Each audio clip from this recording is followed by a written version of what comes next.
Shri Ram Jaya Ram Jaya Jaya Rama Om Shri Ram Jaya Ram Jaya Jaya Rama Om Shri Ram Jaya Ram Jaya Jaya Rama Om Shri Rama Jaya Ram Jaya Jaya Rama Om Shri Ram Jaya Ram Jaya Jaya Rama Om Shri Ram Jaya Ram Jaya Jaya Rama Om Shri Ram Jaya Ram Jaya Jaya Rama Om Shri Ram Jaya Ram Jaya Jaya Rama Om Shri Ram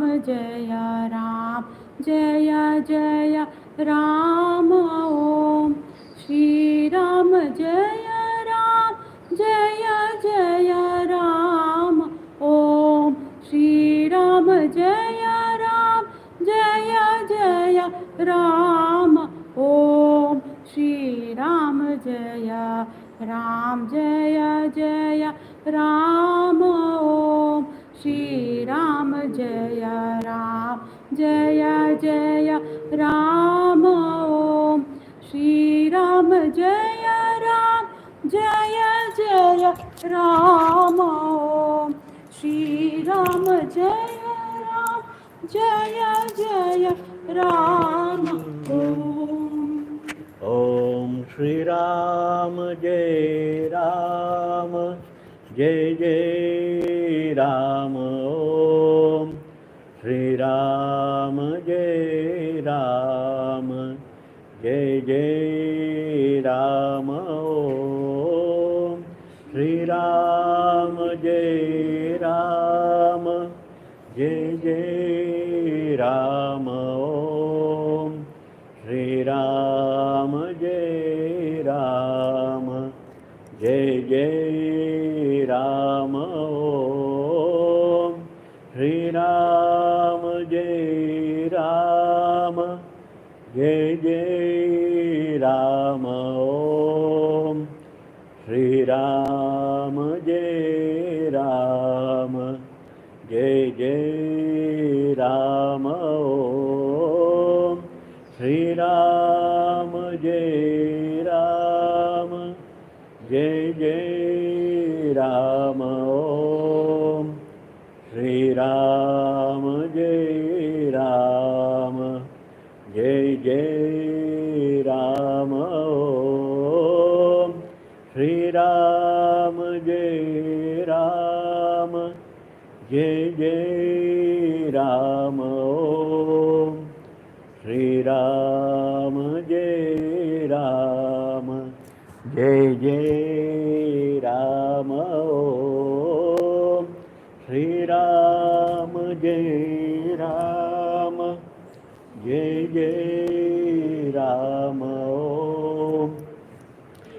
Ram Jai Ram Jai Jai Ram Om Shri Ram Jai Ram Jai Jai Ram Om Shri Ram Jai Ram Jai Jai Ram Om Shri Ram Jai Ram Jai Jai Ram Om Shri Ram Jai Ram Jai Jai Ram Om Shri Ram Jai Ram Jai Jai Ram Om Shri Ram Jai Ram Jai Jai Ram Om Shri Ram Jai Ram Jai Jai Ram Om Shri Ram Jai Ram